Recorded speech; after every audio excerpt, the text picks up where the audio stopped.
بسم الله الرحمن الرحيم.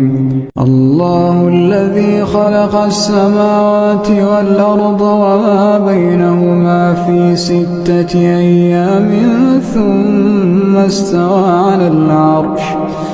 ما لكم من دونه من ولي ولا شفيع أفلا تتذكرون.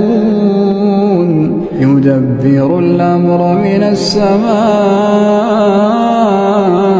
إلى الأرض ثم يعرج إليه في يوم كان مقداره 1000 سنة مما تعدون. ذلك عالم الغيب والشهادة العزيز الرحيم.